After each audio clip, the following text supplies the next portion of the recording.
Hello mga manay, samahan niyo ako dahil mag-unbox ako ng aking na-order online na blender. Hindi lang to basta-basta blender mga manay kasi may iba't ibang attachment siya na pwede mong gamitin at mas nakakatulong to sa ating pagluluto at sa ating pagnenegosyo. So ito yung kanyang itsura sa loob. Bali dito pala yung kanyang pinakasaksakan ay gagamit tayo ng adapter. Then ito yung pinakatakip ng ating blender. Ayan. Bali, ito po ay acrylic, kaya mukhang matibay at tatagal. At may kasama siyang maliit na, alam ko dito pwede kang maggiling or magpino ng bigas, ng mais, ng munggo. Ayan, kung gusto mong mag-powderize, pwede mong gamitin yan.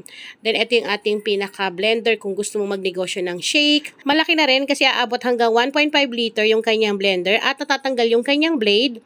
Ayan, kaya madali siyang linisin. Hindi tayo mahihirapan na tanggalin yung mga dumidikit na mga, syempre, di ba, pag nag-shake tayo, may mga dumidikit minsan sa gilid-gilid na malilinis natin ng maayos. At hindi lang yan, may kasama to na food processor. Ito yon.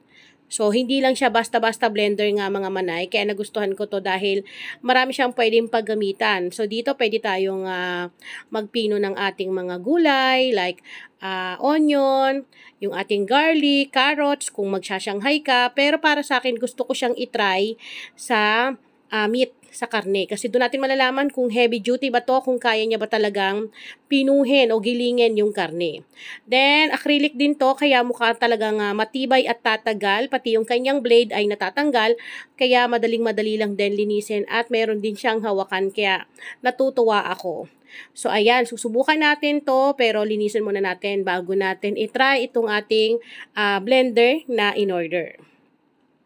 So, ngayon, nalinisan na natin at una nating itry ay yung ating meat. So, dito, dahil meron akong i-share sa inyo na recipe, pero bago yan, ganito siya ilalak mga manay. Ayan, napakadali lang para hindi siya natatanggal. So, dito naka-ready na yung ating gigilingin. Ito yung chicken breast, yung aking itatry. Kung kaya niya ba itong pinuhin o gilingin sa ating food processor. Then, ito yung mga option na pagpipilian mo kung magpupuree ka, mag-chop, or mag-whip. So, dito, dahil itatry na natin, ginamit ko na, naglagay na ako ng adapter. Then, naglagay na tayo dito ng chicken breast.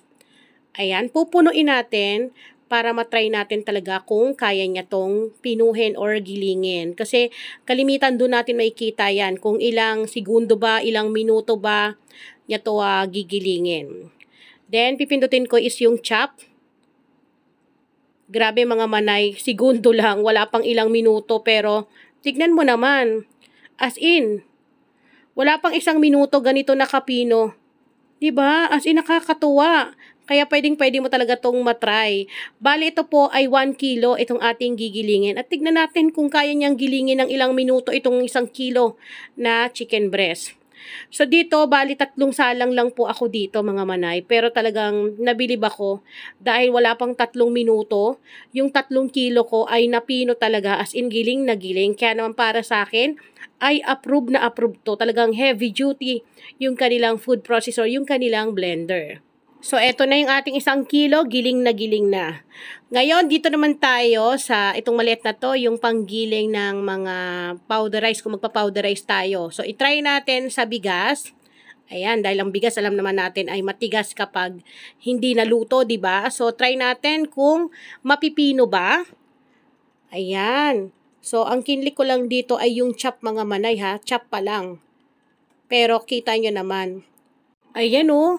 Napino niya talaga nang wala pang 1 minuto.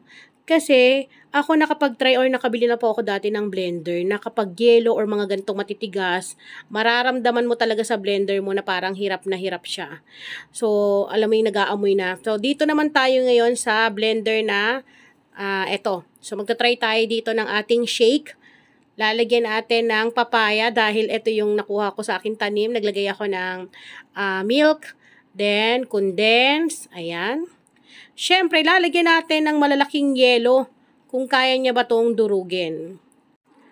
Ayan. Damihan natin ng maraming yelo. Kasi tignan natin kung yan ba ay mag-aamoy. Alam mo yun, di ba? Nag-aamoy minsan parang kuryente na parang magi-stop yung blender mo, pero kita nyo naman, smooth kagad, wala pang isang minuto to mga manay as in talagang napino niya, kaya para sa akin, approved to, na pwede nyong itry na pang negosyo, lalo na kung meron kayong, tinda kayo ng mga shake, or kung gusto nyo mapabilis yung trabaho nyo sa kusina, di ba, lalo pag nagluluto tayo, ayan, kitang-kita nyo yung ating shake, pinong-pino talaga. Iisipin mo ba mga manay na nasa 789 pesos lang tong 3-in-1 blender na to? O diba, heavy duty pa na pwedeng makatulong sa inyong kusina. Kaya ilalagay ko po yung link sa aking description box sa baba.